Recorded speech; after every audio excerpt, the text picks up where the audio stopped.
어째서 그 책에 그때에 실리게 됐을까? 이걸 한번 이제 추정을 해본다면 그때가 이제 최후 정권 때니까 어떤 충성심을 끌어내기 위한 차원에서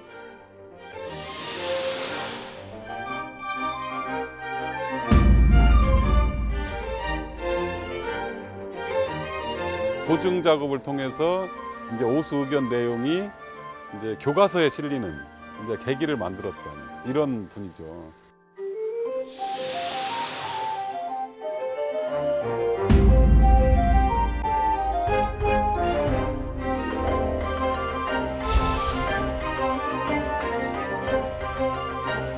그 고려계는 어떤 계일 것인가라고 그것을 이제 더듬어서 연구를 했는데 그 중국에서는 아우첸, 오견 그렇게 불렀어요.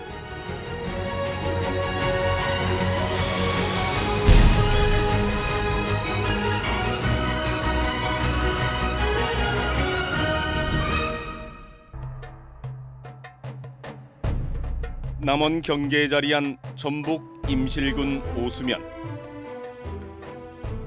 1906년 임실에 편입되기 전까지 이곳은 본래 남원에 속해 있었습니다. 오수란 옛 이름도 1992년에야 비로소 되찾게 된 건데요. 아시다시피 그 이름은 이 의견설화에서 유래된 겁니다. 의구, 옛적 전라북도 남원군에 김계인이라 칭하는 자가 있어서 개 한 마리를 기르되 심히 사랑하였더라. 일일은 근동에 출입할세 그 개가 또 따라왔으니 개인은 귀로에 술이 대치하여 노방초원에 누우니 기시에 마참 야화가 일어나서 개인의 누운 곳까지 장차 연소하게 된지라. 개는 그 주인이 취수 중에 소사할까 우려하여 내를 찾아가서 몸에 물을 적셔다가 주인의 주위로 돌아다니며 초모를 죽여서 연소를 방지하여 주인이 생명을 구한 후에 기력이 사진하여 죽으니라. 이 이야기는 보통학교용 조선어 독본 제 권사에 실린 내용입니다. 이 조선어 독본은 1924년 일제강점기에 만들어진 책인데 보통학교 보면 지금은 약간 다르지만 뭐 초등학교 교재라고 할 수가 있죠. 그 다음 장에는 바로 심청전이 나옵니다. 이렇게 심청전과 같은 비중을 두어서 100여 년 전에도 주인을 구한 개의 이야기가 아이들에게는 꼭 가르쳐야 할 중요한 교훈적인 이야기였던 것입니다. 오수 의견설화는 일제강점기 조선어 독본이란 보통학교 교과서에 그 전문이 실렸습니다. 그리고 1973년 이후 간행된 초등학교 교과서에도 그 내용이 등장합니다. 오수의견 얘기를 너무도 잘 알잖아요. 교과서에 실려 있다 보니까 뭐 전국적으로 아주 대표적으로 알려져 있는 그런 설화인데, 저는 이제 이게 워낙 유명해서 그렇게 해서 다들 알고 있는 것으로 이렇게 생각을 했는데, 오수의견 조사를 하다 보니까 이 오수의견을 세상에 이렇게 널리 알리는데 아주 큰 노력을 한 사람들이 있었더라고요. 이렇게. 사실 의견설화는 전국적으로 다양한 형태로 전해지는 상황. 그 가운데 오수 의견 이야기가 교과서에 실리기까지 한 인물이 발로 뛰었던 기록이 이 두꺼운 책에 고스란히 남아있는데요. 그 당사자를 기리기 위한 비가 이곳 원동산 구원의 오수 의견비와 함께 자리해 있습니다. 이 비석은 2016년에 세워졌는데요. 이제 그 오수 의견을 이제 전국적으로 알리는 데 기여를 했던 동훈 신병국 선생 공적비예요. 이분은 이제 양조장도 하시고 각종 사회 활동도 하시고 이랬던 분이신데 아마 1970년대 초반부터 이분이 오수 의견 관련해 가지고 지금으로 말하면 학자들이 하는 고증 작업 이런 것들을 자비로 하셨던 것 같아요.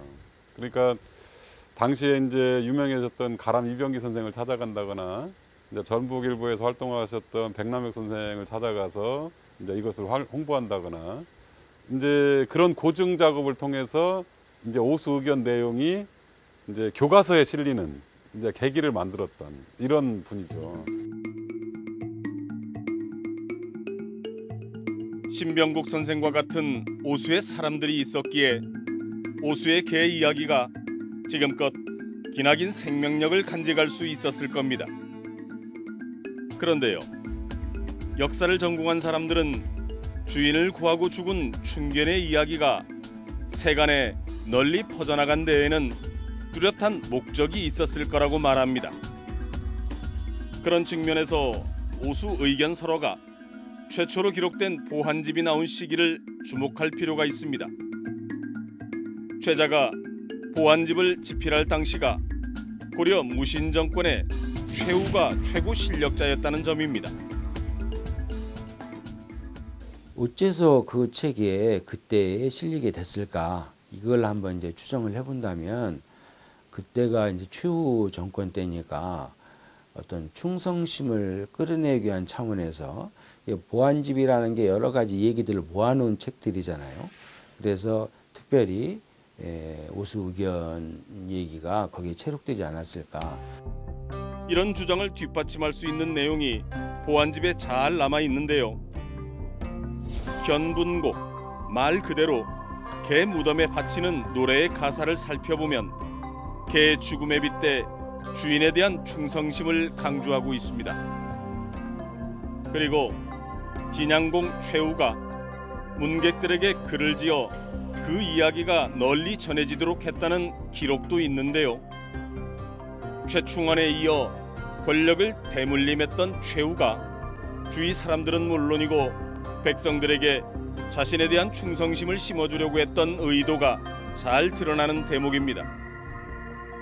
그런데요, 전라도 한 지역의 의견 이야기가 당시 최고 권력자의 귀에 흘러들어가기까지의 과정이 궁금합니다. 수백 년이 넘는 수령의 은행나무가 자리를 지키고 있는 이곳은 고려 때 만들어진 오수 역참이 있었던 장소. 이를 통해 그 옛날의 모습을 짐작해 볼 수 있을 겁니다. 역하고 참하고 이렇게 두 용어를 쓰는데 참이라고 할 때는 거기가 쉬어간다는 뜻이에요. 그 다음에 여기서 마피를 바꿔서 이제 말로 움직이기도 하고 이런 것이고요. 역이라고 할 때는 역에서 이제 여기서 물류를 운반한다거나 밑에서부터 서울로 올라가는 진상품이 올라간다거나 그런 기능을 하는 거고요. 또 위에서 내려오는 왕명들이 여기를 통해서 이제 각지로 흩어져 나가는 것이죠. 그래서 굉장히 중요한 역할을 했었던 겁니다. 그래서 이제 여기에 이제 그 보통 오수역이 관할하는 역이 이제 11개 역인데 여기서부터 저 여수 섬거까지 한 240리 정도 되는 곳에 11개 역을 관할하니까 그 역 전체를 관할하는 관원은 문관 육품직의 찰방이 오는 겁니다. 예, 그래서 그 사람으로 하여금 관할을 하게 하는 것이죠. 보통 문관이 맡았던 종육품 찰방 아래에 영리 700여 명을 포함해 1000여 명이 넘는 인원이 일을 했다고 하니 그 권한과 위세를 충분히 짐작해 볼 수 있습니다.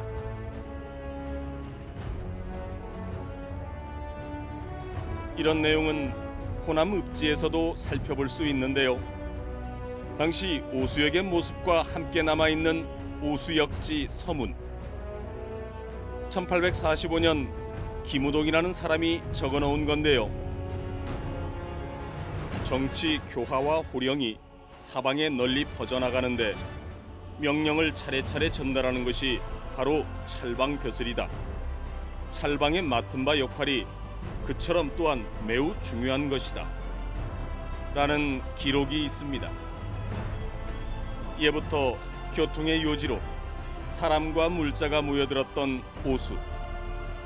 주인을 구하고 죽은 의견을 기리는 비가 자리한 곳 옆에 오수를 거쳐간 찰방 선정비가 있습니다.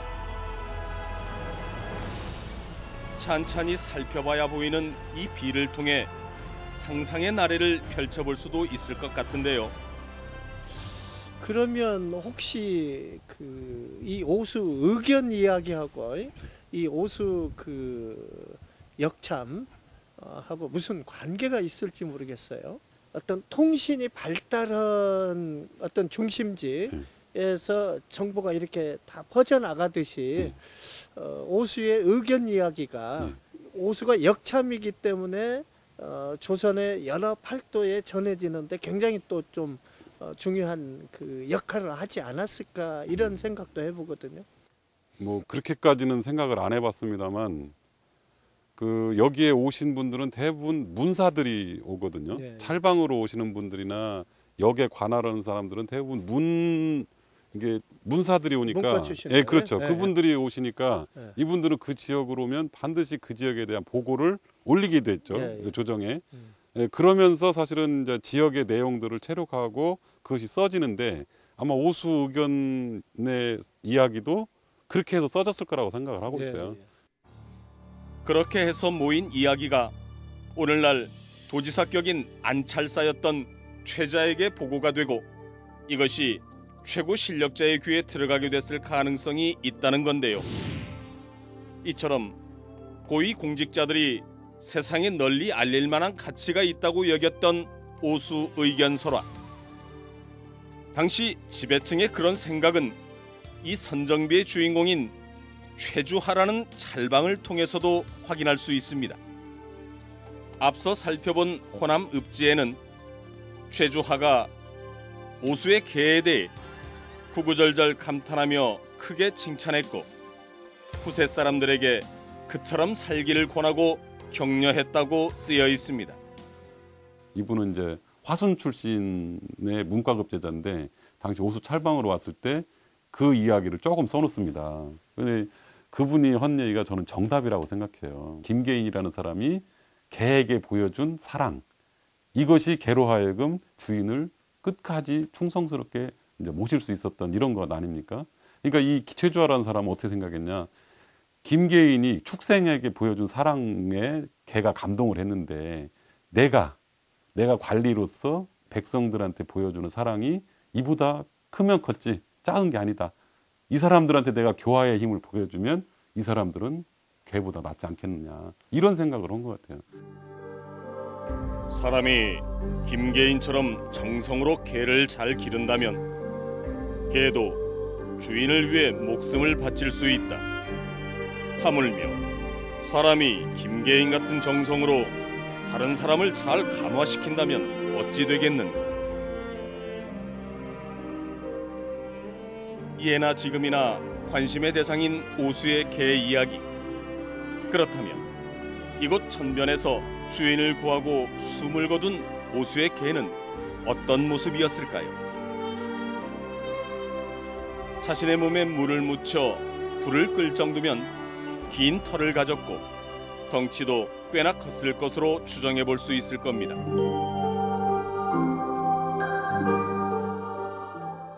이제 이것이 굉장히 용맹했을 것이고, 그리고 물을 좀 싫어했지만 의로움이 좀 있었으니까 그 두려움에도 불구하고 이제 주인을 위해서 이제 어쩔 수 없이 뛰어야 됐고, 그리고 한 번 주인으로 섬겼기 때문에 죽을 때까지 이 주인을 살리지 않으면 안 되는 그런 사명을 이제 갖고 난 건 아닌가 이런 생각이 드는 것이죠.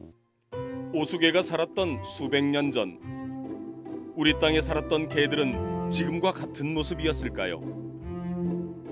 문에 붙여 집 안으로 들어오는 나쁜 기운을 막아주는 문배두에 등장하기도 했던 개는 사람들 곁에서 재물과 안전을 지켜주는 존재로 통하기도 했습니다. 이 오동패월도는 오동나무 밑에서 개가 달을 보며 짖는 모습을 담은 민화인데요. 이제 나무 밑에 있는 개는 이제 집을 지키는 의미를 담고 있어요. 그래서 그런 해석이 붙여지게 된 이유는 개 숫자와 이제 지킬 숫자 모양이 같고 이제 지킬 숫자와 나무 숫자의 의미 같은 데서 이러한 해석이 붙여지게 되었는데요. 이런 의미를 담아서 사람들이 집안 곳곳에 붙여기도 하고 이제 서로 간에 선물할 때도 많이 이용되기도 했었습니다. 가운데 보이는 두 점의 그림은 사도세자가 그린 것으로 알려져 있는데요. 왕실에서 기른 개의 모습을 유추해 볼 수 있습니다. 개가 우리가 익숙하게 어렸을 때 시골에서 보던 개 모습이 아니라 외국에서 들여온 것 같은 그런 느낌도 들고, 또 그림 자체가 조선시대 그렸지만 굉장히 현대적인 느낌이 나는 분위기이기도 합니다. 개는 집을 지키던 역할에서 이제는 사람들의 친구나 가족 같은 존재가 됐습니다. 주변에서 볼 수 있는 개의 모습도 정말 다양해졌는데요. 우리 조상들은 개를 그 크기에 따라 다르게 불렀습니다. 가장 작은 개를 구라 칭했고, 그보다 큰 개는 견, 그리고 삽살개만한 크기의 개는 방, 가장 큰 개는 오라 불렀는데, 그 크기는 4척 이상으로 지금으로 말하면 1.2m가 넘습니다. 우리는 여기서 의견설화에서 유래된 오수라는 지명이 큰 개 오자를 쓴다는 점을 눈여겨봐야 하는데요. 뜻밖에도 실학의 대가 연암 박지원이 쓴 글에서 오수의 개에 대한 단서를 찾을 수 있습니다. 연암 박지원 선생의 취답 운종교기 이름이에요. 이게 운종교는 종로에 있던 다리 이름이에요. 술 먹고 이제 밤길을 거닐다가 이제 사실은 청나라 개를 본 것이죠. 그 개를 보면서 사실은 쓴 글이에요. 오수개의 품종을 어떻다 이렇게 말하기는 어렵지만 이 박지원 선생은 그 개를 오라고 불렀어요. 연암이 쓴 글을 찬찬히 살펴보면 오견은 몽고에서 나는데 큰 놈은 말만 한 데다 사나워서 길들이기가 어렵다고 한다. 중국에 들어온 것은 다만 작은 놈이어서 길들이기가 쉽고, 우리나라로 나온 것은 더욱 작은 놈인데 우리나라 개와 비교해보면 훨씬 크다. 몸집이 클 뿐만 아니라 영민함도 남달랐습니다.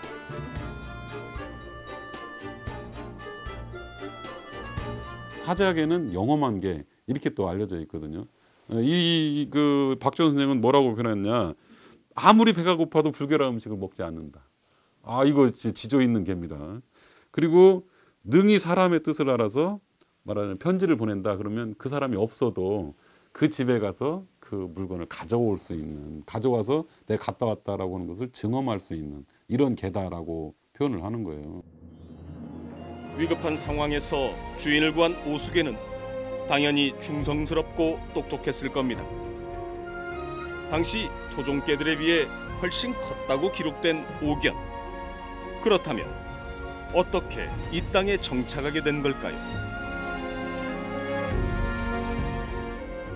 박지원 선생 글에도 살짝 나오지만 중국에서도 그런 얘기가 있어요. 그 사자개가 중국으로 어떻게 들어왔느냐?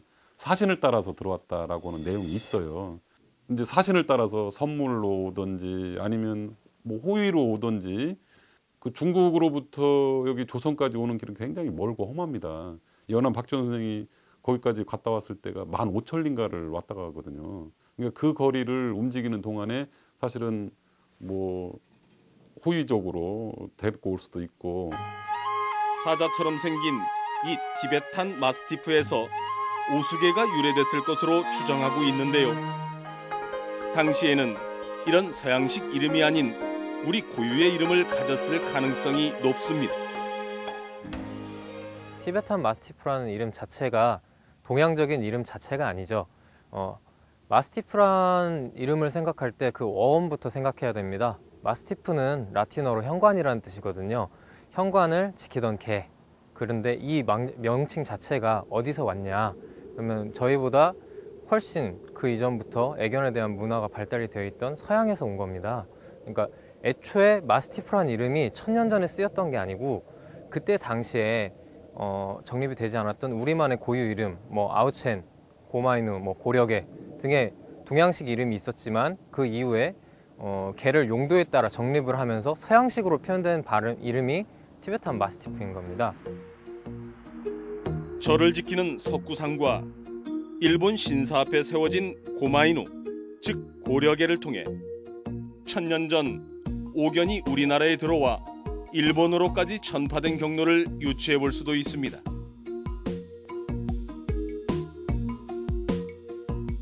신라 시대 때나 고려 시대 때는 불교가 굉장히 성행을 했잖아요. 그래서 불교의 그 스님들이 티벳이나 중국에 그쪽을 굉장히 많이 왕래를 했는데 그 위험한 산길을 왔다 갔다 하는데 너무나 위험하잖아요. 그래서 티벳 쪽에서 많이 있었던 그 개가 스님을 따라서 스님을 보호하기 위해서 우리 한반도로 많이 들어와 있지 않느냐 그 생각을 해요. 그래서 그 스님들을 보호를 하고 또 따라 들어와 가지고 절을 수호하는 개가 고려개였다. 그래서 지금도 우리나라 절에 그런 절을 수호하는 그런 유적 유물이 상당히 많이 있습니다. 임실에서는 그동안 각종 문헌과 민화를 바탕으로 오수견 복원에 많은 노력을 해왔습니다. 그 결과 이제는 오수견을 직접 만나볼 수가 있는데요. 주인을 구하고 죽은 고려개를 되살리는 작업은 1996년 첫 발을 내딛었는데요.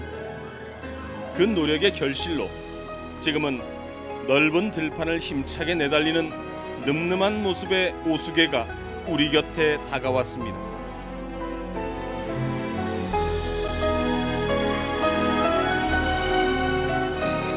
오수개는 사실 원종이 굉장히 큰 오견, 고려개였기 때문에 그 고려개는 사실 늑대와도 능히 싸워서 이길 수 있는 개라고 할 만큼 용맹한 개였습니다. 그래서 오수개도 충분히 그 형질과 형태를 가지고 있기 때문에 굉장히 이제 그런 주인을 지키는 강한 욕구나 강한 용맹함 그런 거는 가지고 있습니다. 현재 오수개의 혈통을 일정하게 유지하기 위한 연구와 그 개체수를 늘려가는 작업이 진행 중인데요. 연암 박지원이 적어놓은 것처럼 불결한 음식은 쳐다보지도 않을 정도로 깔끔하고 똑똑한 것이 특징입니다. 오수개는 외형적인 특징부터 보셔야 됩니다. 일단은 귀가 이렇게 내려가서 잘 접혀 있고요, 온순하게. 그리고 서 있는 지금 게 아니고 이 꼬리를 보면 굉장히 풍성하고 뭉뚱하게 이게 말려 올라가거든요. 말려 올라간 꼬리가 특징이고, 그리고 이 황금색 눈이 특징입니다. 모든 오수개는 이런 황금빛 눈을 가지고 있습니다. 그리고 성격적인 품성으로는 여타 이제 개들과 비슷한데 한 주인만 보는 특이한 형질을 가지고 있어서 한 주인만. 첫 주인만 보는 특이한 성질을 가지고 있어서 첫 주인하고 멀어진 시간이 좀 있더라도 첫 주인을 보면 다시 첫 주인에게 오는 그런 강력한 이제 충직함을 가지고 있습니다. 우리 민화에 자주 등장하는 개 가운데 하나가 바로 삽살개입니다. 귀신을 쫓는다는 뜻의 삽살개는 신라시대 왕실에서 키웠던 것으로 알려져 있습니다. 그러다 신라가 패망한 뒤 민가로 퍼져나간 것으로 전해지는데요. 이런 삽살개와 같은 우리의 토종개가 사라지게 된 것은 일제강점기 개마저도 수탈의 대상으로 전락했기 때문입니다. 개의 가죽으로 전쟁 물자를 만들면서 멸종 위기에 놓였던 삽살개가 우리 곁으로 다시 돌아오기까지 무려 33년이라는 긴 시간이 걸렸습니다. 우리 한국에 지금 복원 육종되고 있는 견종들이 몇 가지가 있죠. 그 중에 대표적인 것이 삽살개가 있죠. 삽살개는 이미 그 천연기념물로 만들어져 있고요. 그 다음에 두 번째 육종되어 있던 것이 경주 서라발대학교에서 만든 동경이라고 하는 개가 있어요. 일명 꼬리 없는 개로 알려진 경주개 동경이와 경산의 삽살개는 유전공학적인 복원 작업을 통해 진돗개와 함께 천연기념물로 이름을 올린 상황. 천년 전 우리 선조들과 함께 했을 오수개 역시 부활을 꿈꾸고 있습니다. 큰 돈이 들어가는 복원 사업이 제대로 되고 있는지 꼼꼼히 따져보는 것도 꼭 필요한 일입니다. 하지만 그와 더불어 설화 속에서만 남아있던 오수개가 하루빨리 우리 곁에 자리할 수 있도록 애정어린 관심 또한 필요합니다.